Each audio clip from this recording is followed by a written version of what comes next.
नमस्ते। वाणी के साथ दैनिक प्रतिबिंब में आपका स्वागत है। आज है 28 जनवरी 2021 और आज हम मार्कुस 4:21 से लेकर 25 पर विचार करते हैं। सुनिए। ईसा ने उनसे कहा, क्या लोग इसलिए दीपक जलाते हैं कि उसे पैमाने अथवा पलंग के नीचे रखें? क्या वे उसे दीवट पर नहीं रखते?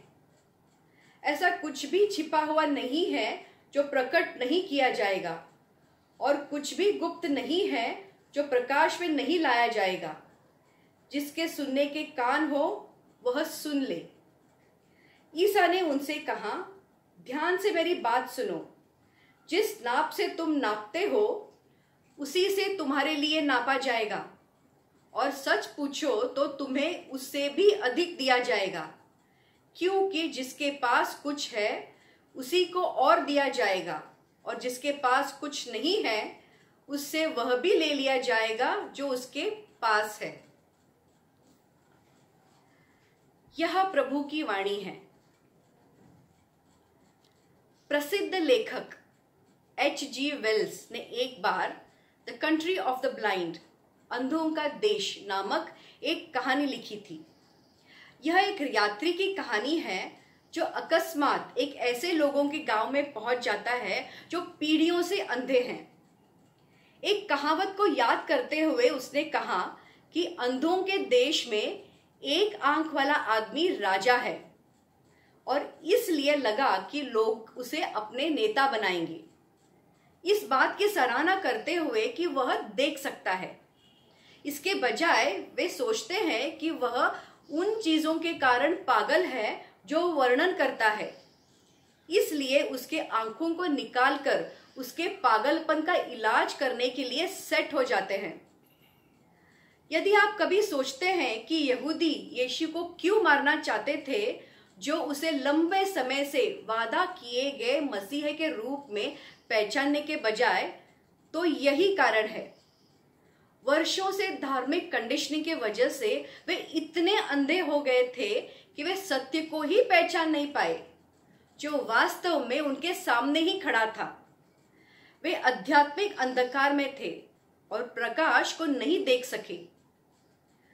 हमारे लिए यह प्रश्न है कि क्या हम प्रकाश देख सकते हैं, या हम भी वर्षों का कंडीशनिंग की वजह से इतने अंधे हो गए हैं कि हम सच्चाई को देख ही नहीं पा रहे हैं। जब हम संसार के तरीकों में पल बढ़ते हैं और उन्हीं के तरीकों में अपना जीवन व्यतीत करते हैं, तो हम आध्यात्मिक वास्तविकताओं को नहीं पहचान पाते। तब ईसाई होने का दावा यह परिवर्तन नहीं करता है।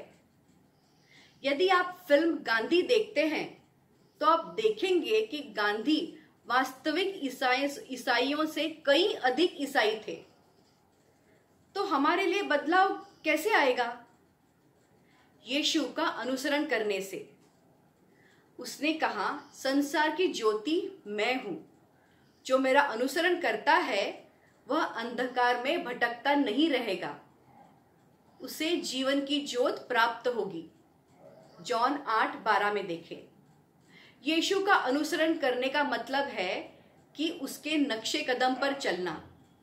जैसे वह सोचता है वैसे सोचने सीखना, और फलस्वरूप ऐसे जीना जैसे वह जिया।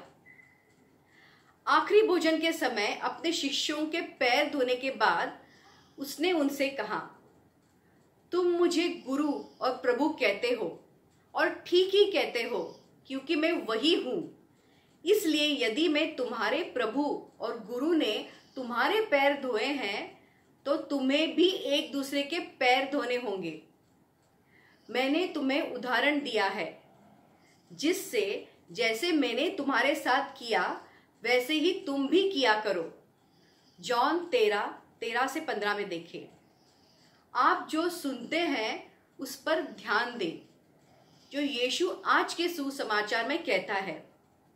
और अगर हम ध्यान देते हैं और मसीह के अनुसरण करते हैं तो हम स्वचालित रूप से चमकेंगे, यानी ऑटोमेटिकली चमकेंगे, और वह हमें और भी चमकदार बनाने के सक्षम है। इस संसार को पहले से ज्यादा मसीह की ज्योति की जरूरत है।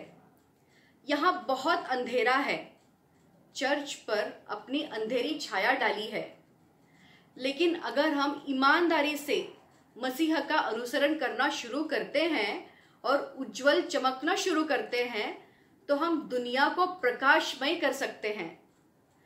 यह कितना अद्भुत होगा, है ना? आज जो सुनते हैं उस पर ध्यान दें। यीशु का शांति और प्यार आपके साथ बना रहे। नमस्ते।